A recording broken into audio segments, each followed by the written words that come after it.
On TV now!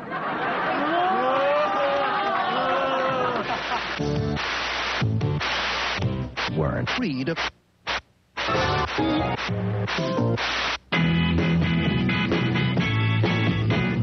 There she was, just walking down the street singing. Tapping her fingers and shuffling her feet singing. She looked good, she looked fine, she looked good, she looked fine, and I nearly lost my mind. Before I knew it, she was walking next to me singing.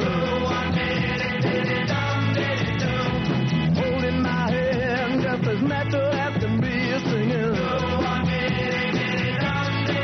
We walk on to my door. We walk on to my door. Then we kissed a little more.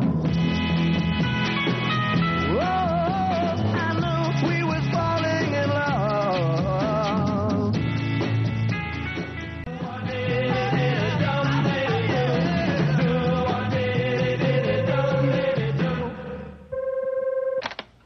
Hello? Oh, Maring Katya. Bakit? Si Aling Paking?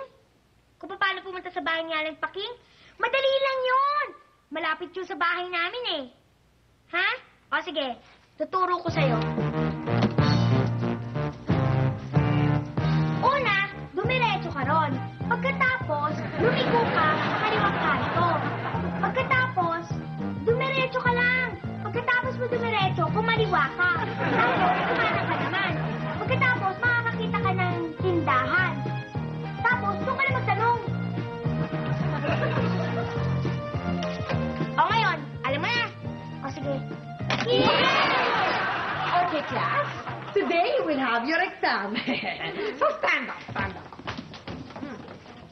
Ma'am, physical exam ba tayo ngayon? Bakit? Kasi hindi po ako naligo dahil walang tubig sa bahay. Quiet! Quiet! Hindi.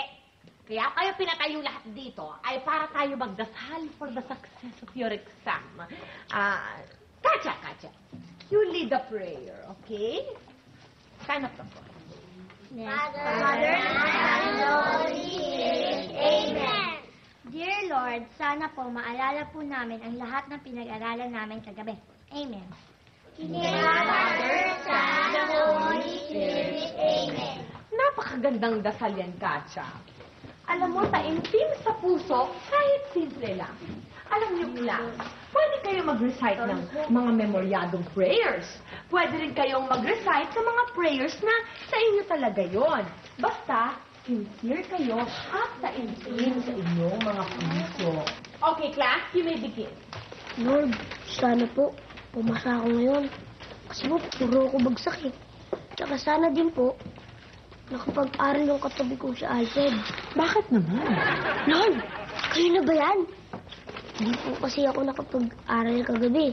Hihiramin ko lang naman po yung sagot ni Alfred. Isusuli ko din naman po, promise. Anong promise? Ikaw? Mangungopia ka lang, nagdarasal ka pa! Yung dapat kita na principal tapos now! Lord, bakit na naman ako sinumbong? Kamusta na po kayo? Ako po si Camille Jean Verdeledi de la Rosa. At ako naman po ay si Katrina Santos. Sulong! Mama Pumbero, hindi yan sunog. Umpisa lang yon ng ano yan. Sayang, nadala pa naman akong tubig.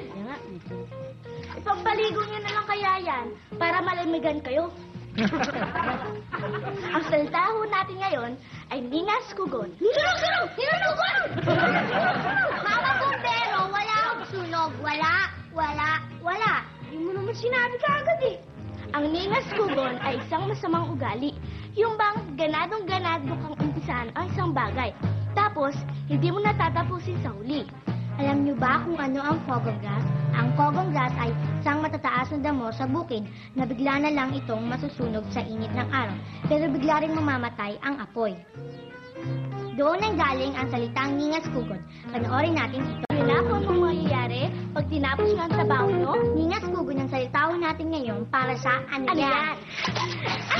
Ano yan? Bakit kami biyasa? Sabi nyo, pag inumpisahan, dapat tapusin. O yan, tinapos ko. Wala nang sunog.